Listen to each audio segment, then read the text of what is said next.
قلعہ احمد نگر 17 مارچ 1943۔ صدیق مکرم۔ زندگی میں بہت سی کہانیاں بنائیں، خود زندگی ایسی گزری جیسے ایک کہانی ہو۔ ہے آج جو سرگزشت اپنی، کل اس کی کہانی بنے گی۔ آئیے آج آپ کو چڑیا چڑے کی کہانی سناؤں۔ یہاں کمرے جو ہمیں رہنے کو ملے ہیں پچھلی صدی کی تعمیرات کا نمونہ ہیں۔ چھت لکڑی کے شہتیروں کی ہے اور شہتیروں کے سہارے کے لیے محرابیں ڈال دی ہیں۔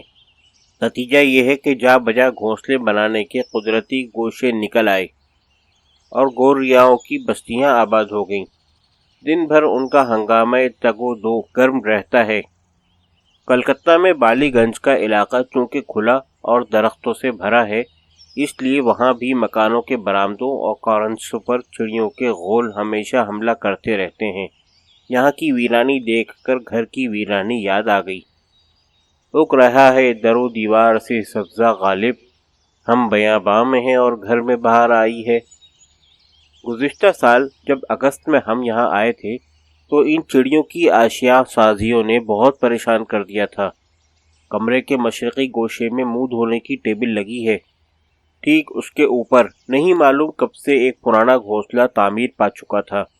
دن بھر میدان سے تنکے چن چن کر لاتی اور گھونسلے میں بچھانا چاہتی۔ وہ ٹیبل پر گر کے اسے کوڑے کرکٹ سے اٹ دیتے۔ ادھر پانی کا جگ بھروا کے رکھا، ادھر تنکوں کی باری شروع ہو گئی۔ پچھم کی طرف چارپائی دیوار سے لگی تھی، اس کے اوپر نئی تعمیروں کی سرگرمیاں جاری تھیں۔ ان نئی تعمیروں کا ہنگامہ اور زیادہ عاجز کر دینے والا تھا۔ ان چڑیوں کو ذرا سی تو چونچ ملی ہے اور مٹھی بھر کا بھی بدن نہیں، لیکن طلب و سعی کا جوش اس بلا کا پایا ہے کہ چند منٹوں کے اندر بالشت بھر کلفات کھود کے صاف کر دیں گی۔ حکیم ارشمیدس کا مقولہ مشہور ہے، مجھے فضا میں کھڑے ہونے کی جگہ دے دو، میں کرۂ ارضی کو اس کی جگہ سے ہٹا دوں گا۔ اس دعوے کی تصدیق ان چڑیوں کی سرگرمیاں دیکھ کر ہو جاتی ہے۔ پہلے دیوار پر چونچ مار مار کے اتنی جگہ بنا لیں گی کہ پنجے ٹیکنے کا سہارا نکل آئے، پھر اس پر پنجے جما کر چونچ کا پھاوڑا چلانا شروع کر دیں گی اور اس زور کا چلائیں گی کہ سارا جسم سکڑ سکڑ کر کانپنے لگے گا، اور پھر تھوڑی دیر کے بعد دیکھیے تو کئی انچ کلفات اڑا چکی ہوں گی۔ مکان چونکہ پرانا ہے، اس لیے نہیں معلوم کتنی مرتبہ چونے اور ریت کی تہیں دیوار پر چڑھتی رہی ہیں۔ اب مل ملا کر تعمیری مسالے کا ایک موٹا سا دل بن گیا ہے۔ ٹوٹتا ہے تو سارے کمرے میں گرد کا دھواں پھیل جاتا ہے اور کپڑوں کو دیکھیے تو غبار کی تہیں جم گئی ہیں۔ اس مصیبت کا علاج بہت سہل تھا، یعنی مکان کی از سر نو مرمت کر دی جائے اور تمام گھونسلے بند کر دیے جائیں۔ لیکن مرمت بغیر اس کے ممکن نہ تھی کہ معمار بلائے جائیں، اور یہاں باہر کا کوئی آدمی اندر قدم رکھ نہیں سکتا۔ یہاں ہمارے آتے ہی پانی کے نل بگڑ گئے تھے۔ ایک معمولی مستری کا کام تھا، لیکن جب تک ایک انگریز فوجی انجینئر کمانڈنگ آفیسر کا پروانہ راہداری لے کر نہیں آیا اس کی مرمت نہ ہو سکی۔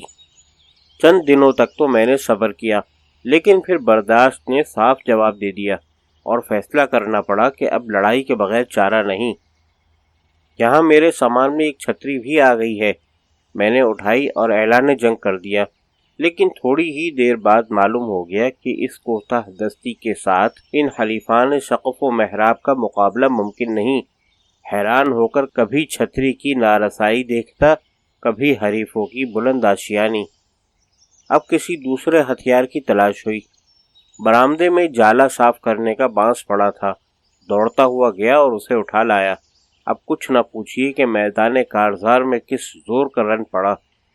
کمرے میں چاروں طرف حریف طواف کر رہا تھا اور میں بانس اٹھائے دیوارہ وار اس کے پیچھے دوڑ رہا تھا۔ فردوسی اور نظامی کے رجز بے اختیار زبان سے نکل رہے تھے۔ آخر میدان اپنے ہی ہاتھ رہا۔